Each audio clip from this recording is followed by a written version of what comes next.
Who is that? Is that the new prosecutor? Amaka Okafor. She's Nigerian Korean, youngest prosecutor in the country.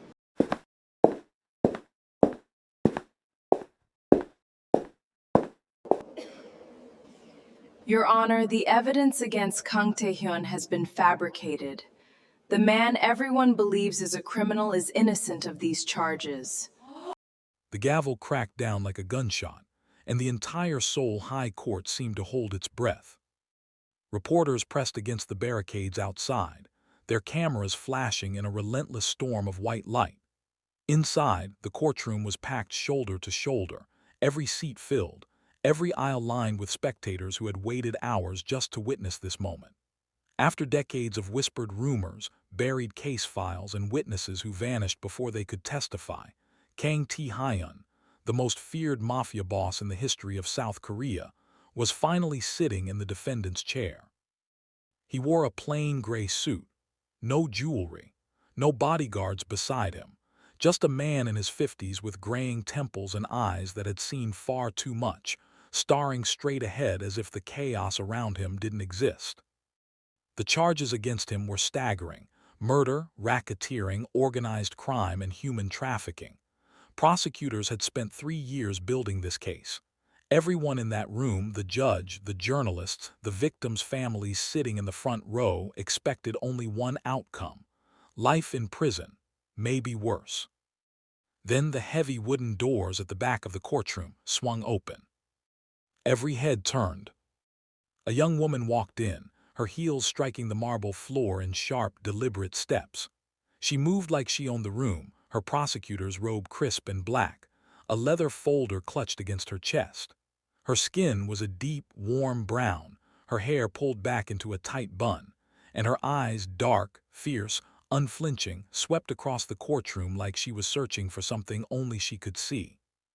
Whispers rippled through the crowd. "Who is that? Is that the new prosecutor, the one from the organized crime unit?" Amaka Okafor, she's Nigerian Korean, youngest prosecutor in the country. Everyone assumed she had come to deliver the final blow, to read out one last piece of evidence that would seal Kang Tae-hyun's fate forever.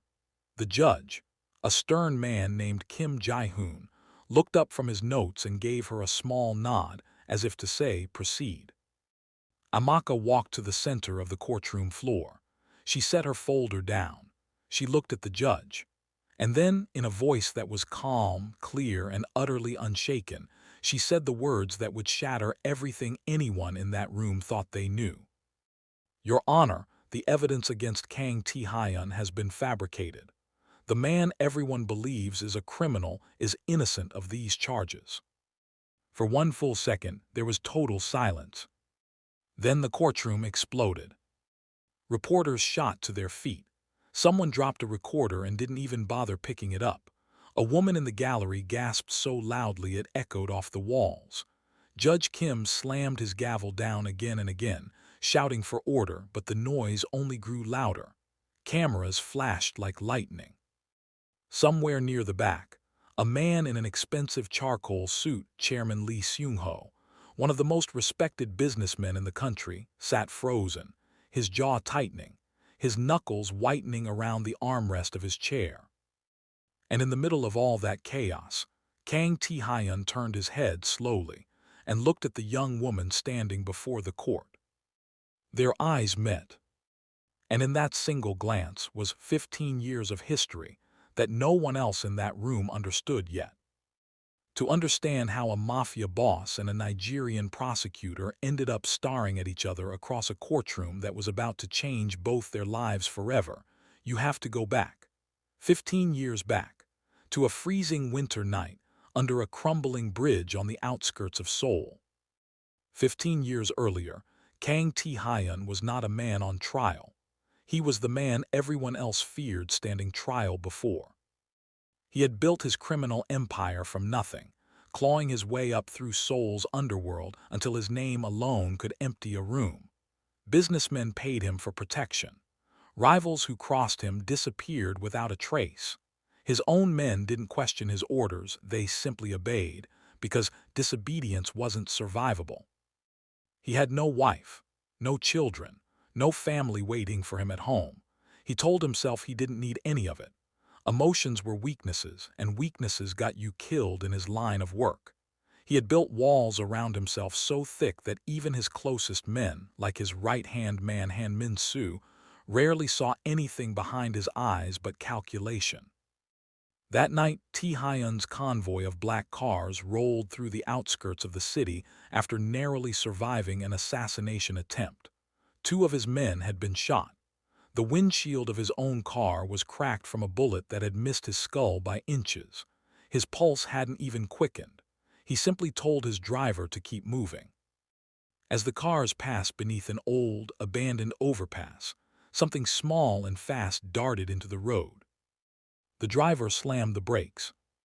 Tires screamed against wet asphalt. Through the frost-covered windshield, Tae-hyun saw her, a little girl, no older than 8, running for her life. Her clothes were torn and soaked through. Her bare feet slapped against the freezing pavement. Behind her, 2 men in dark jackets chased after her, shouting in low, urgent voices. The girl tripped. She hit the ground hard, just feet from the front bumper of Tae-hyun's car. "Drive around her," one of his men in the back seat muttered. "We don't have time for this." Tae-hyun didn't move for a moment. He simply stared through the glass at the small, shaking figure curled on the ground, at the 2 men closing in behind her. Then he opened his door and stepped out into the cold. His men froze. In 15 years, none of them had ever seen him step outside his car for anything but business. The 2 traffickers skidded to a stop the moment they recognized who was standing in front of them. Word of Kang Tae-hyun's face spread through every corner of Seoul's underworld. Men like these knew better than to cross him. They turned and vanished into the dark alleys without another word. Tae-hyun crouched down slowly, the way you might approach an injured animal. The girl flinched, curling tighter into herself, her whole body trembling from cold and fear. "I'm not going to hurt you," he said quietly in careful, gentle Korean. She didn't understand a word of it, but something in his tone must have reached her, because when he reached out his hand, she didn't pull away. Instead, she grabbed onto his coat with both small fists and held on like her life depended on it. Because it did. Her name, he would later learn, was Amaka Okafor. Back at his estate, Tae-hyun sat across from the terrified child wrapped in 3 blankets, a bowl of untouched soup steaming on the table between them. Han Min-soo stood by the door, arms crossed, watching his boss with an expression somewhere between confusion and disbelief. "Boss," Min-soo said carefully, "what exactly are we doing here?"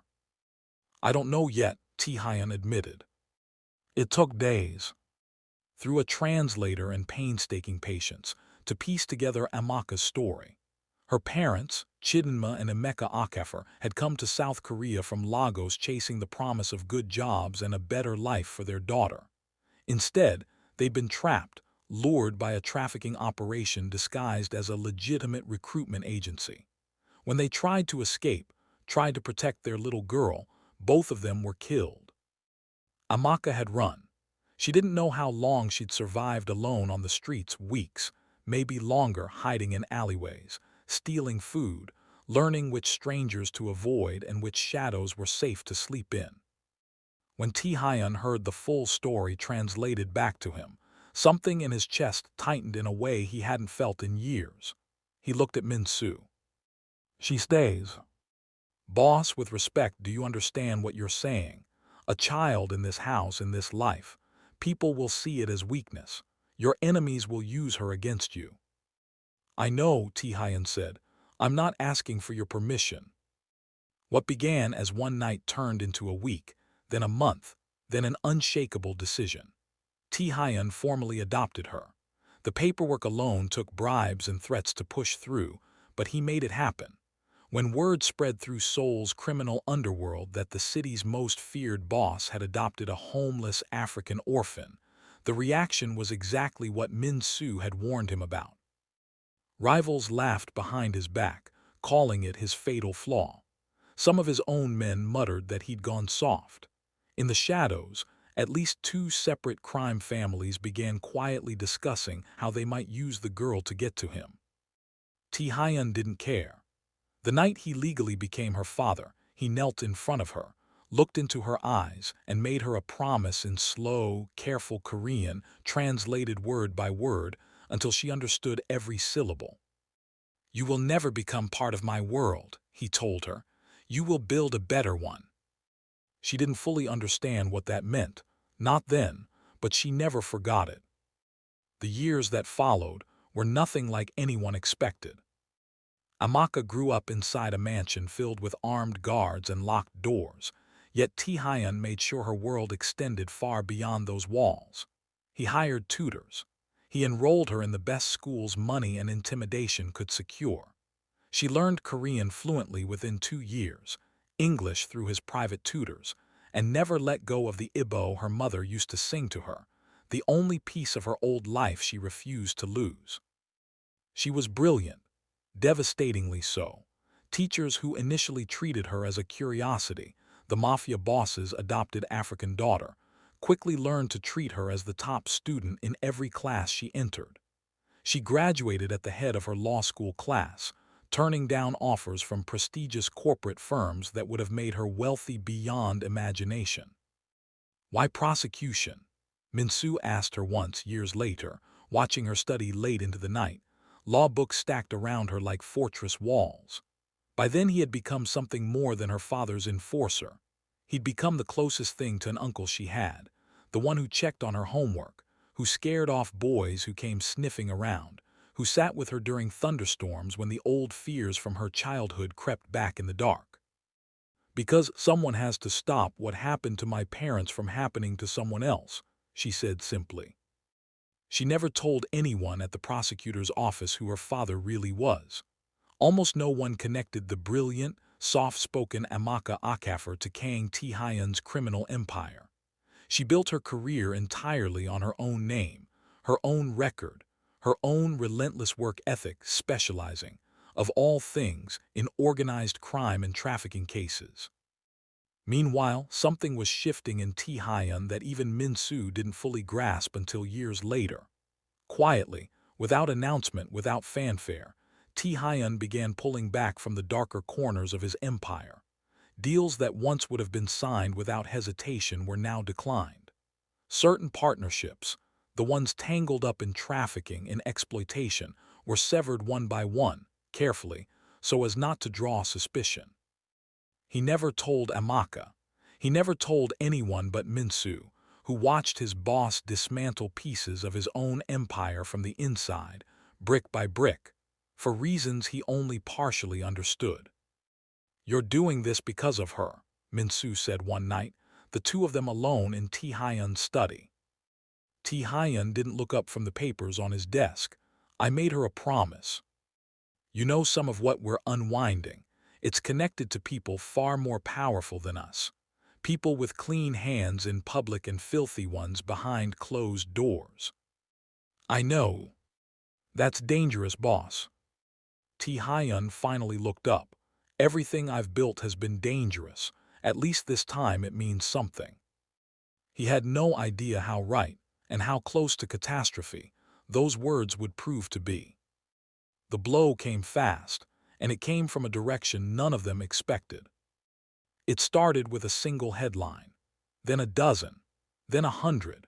Chairman Lee Seung-ho, a billionaire so publicly beloved that his face appeared on magazine covers beside words like philanthropist and visionary, launched what the media called an unprecedented legal offensive against Kang Tae-hyun. Overnight, everything Tae-hyun had spent decades building began to collapse. Authorities raided every property connected to his name. Bank accounts were frozen within hours. Longtime allies who had sworn loyalty for years suddenly turned, offering statements against him in exchange for immunity. Witnesses Tae-hyun had never even heard of appeared out of nowhere, describing crimes with chilling, specific detail. Financial documents surfaced showing transactions that Tae-hyun swore he'd never made. "This isn't real," Minsu said. staring at a television screen showing yet another breaking news segment declaring the downfall of Korea's most feared crime boss. None of this adds up.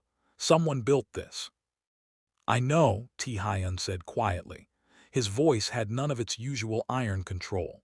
For the first time in years, Min-soo heard something close to fear in it. The trial was fast-tracked, pushed through the courts with unusual speed, as if someone with enormous influence wanted this finished before anyone could slow it down. And across the city, at the prosecutor's office, Amaka was assigned to observe the proceedings. Her expertise in organized crime cases made her the obvious choice. She hadn't spoken to her father in almost 2 months, not since the raids began. It was safer that way, she told herself. If anyone connected them, both their careers, both their lives could unravel.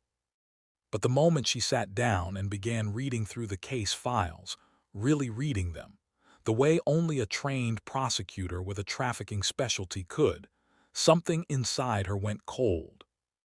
The witness statements didn't match. 2 supposed eyewitnesses described the same event happening in completely different locations. Security footage that was meant to show Tae-hyun at a crime scene had frame rates that jumped in places, the telltale sign of digital editing.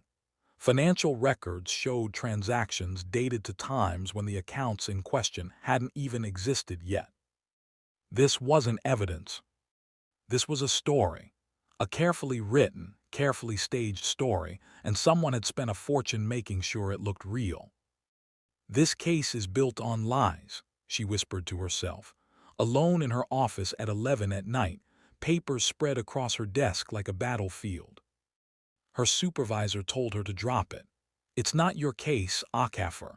Observe, report, and move on. Don't go digging where you weren't asked to dig. She ignored him. For 3 weeks she worked in secret, staying at the office long after everyone else had gone home, cross-referencing shipping manifests, corporate filings, shell company registrations, anything she could get her hands on. She barely slept. She barely ate. Every thread she pulled led somewhere deeper, somewhere darker, until finally, late one night, she found the name buried at the center of everything. Lee Seung-ho, the beloved chairman, the public philanthropist, the man funding children's hospitals and orphan charities with one hand while, with the other, running one of the largest human trafficking networks in Asia, a network that used shell companies, falsified work visas, and shipping routes disguised as legitimate trade to move victims across the region. Her hands were shaking as she pulled up one final document, a shipping manifest from 15 years earlier, cross-referenced against a police report she'd never been able to find growing up, no matter how many times she'd searched. A trafficking operation, 2 adult victims killed while resisting, 1 child victim missing, presumed dead or recaptured. The names on that report were Chidinma and Amaka Okafor. Amaka sat completely still in her office, staring at her parents' names on a document that had been buried for 15 years, and felt the floor of her entire world tilt sideways.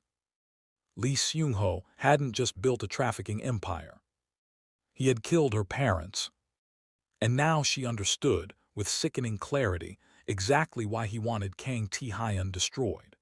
15 years ago, without knowing it, without any idea of the war he was stepping into, Tae-hyun had pulled the one surviving witness who could expose Lee Seung-ho's entire operation out of a gutter and raised her as his own daughter.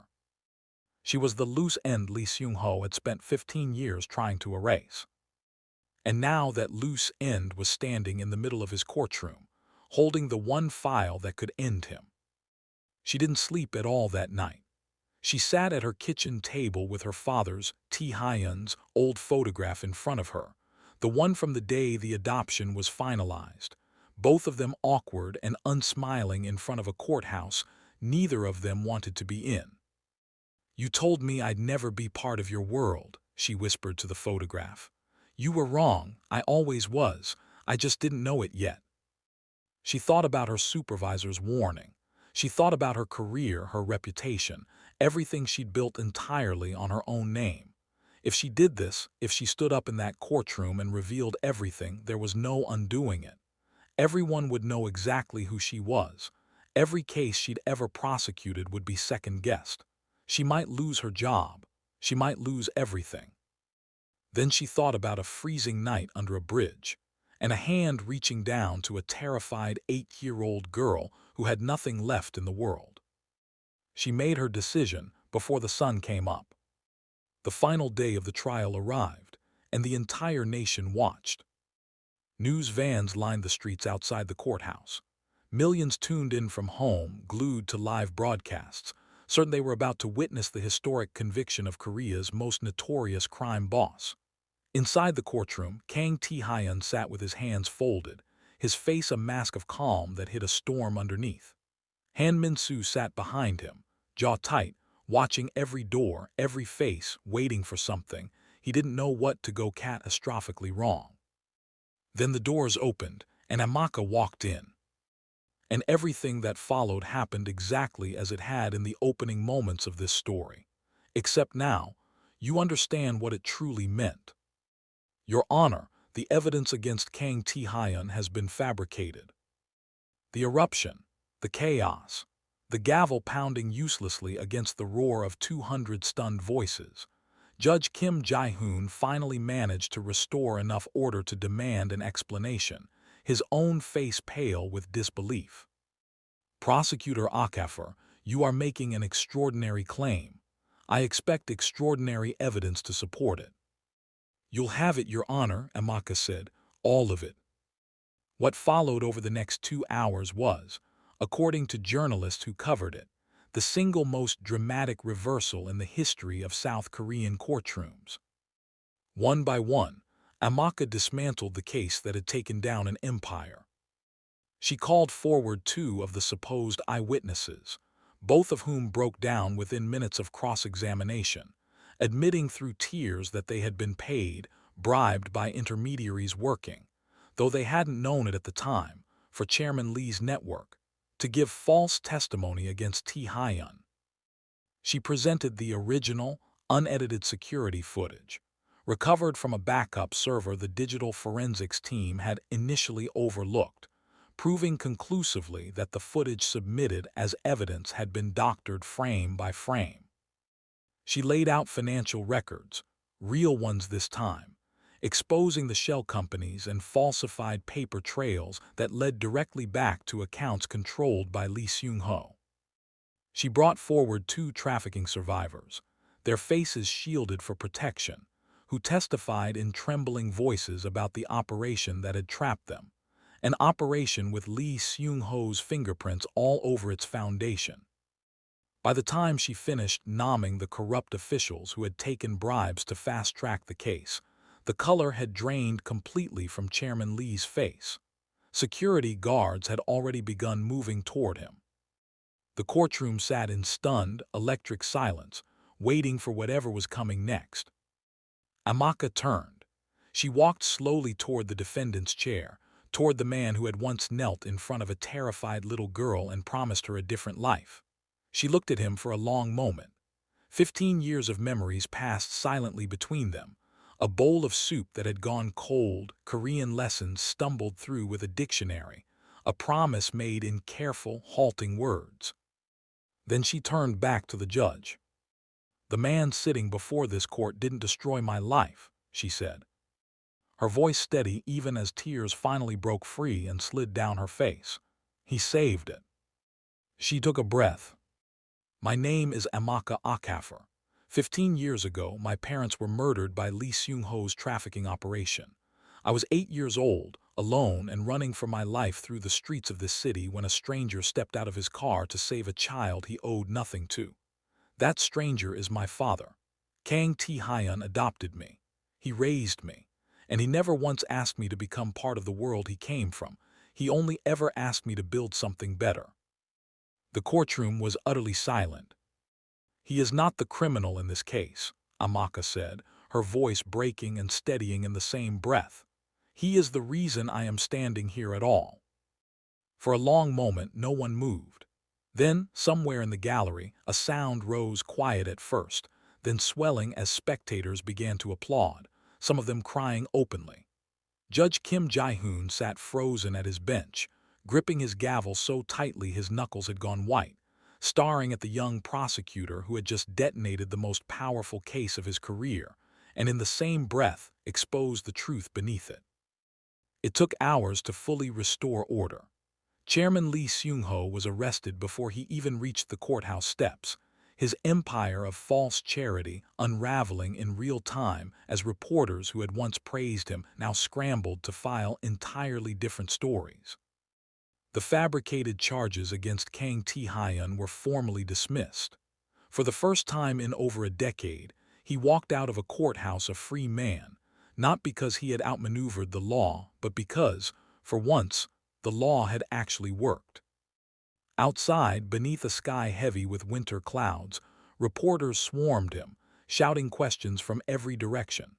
Microphones jostled for space in front of his face. Han Min-soo stood at his shoulder, close enough to catch him if the crowd pushed too hard, his expression somewhere between exhaustion and disbelief. Tae-hyun raised a hand, and remarkably, the noise quieted. "I am dissolving my organization," he said, his voice carrying clearly across the crowd. "Every business, every asset connected to my former life will be sold, all of it."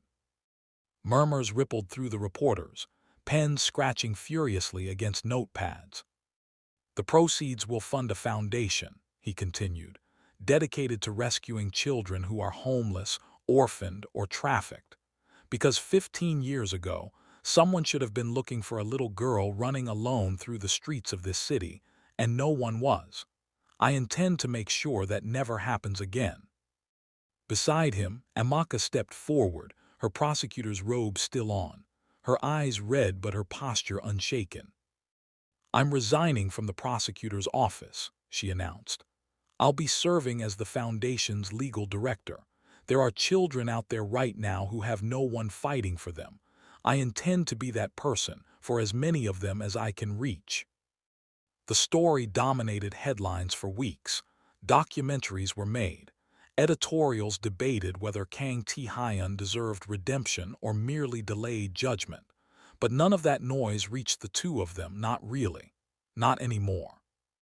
Months later, on a cold afternoon that felt, in its own quiet way, like an echo of the night that started everything, Tae-hyun and Amaka visited one of the Foundation's new shelters on the outskirts of Seoul. Children's laughter drifted from inside the building, warm light spilling out through frosted windows. As they were leaving, walking toward the car, Amaka stopped. Sitting alone against the shelter's outer wall, knees pulled to her chest, shivering in the cold, was a little girl no older than 7 with nowhere else to go. Tae-hyun saw her at the same moment Amaka did. Neither of them said a word. They simply walked toward her together. 15 years ago, a feared Mafia boss saved one homeless little girl. He thought at the time that he was changing only one life. He had no idea he was changing his own. He had no idea that the frightened child clinging to his coat that night would one day walk into the most important courtroom of his life and hand him back the future he thought he'd lost forever. Instead, she grew up to save him, and together, they gave countless others the same second chance they had once given each other.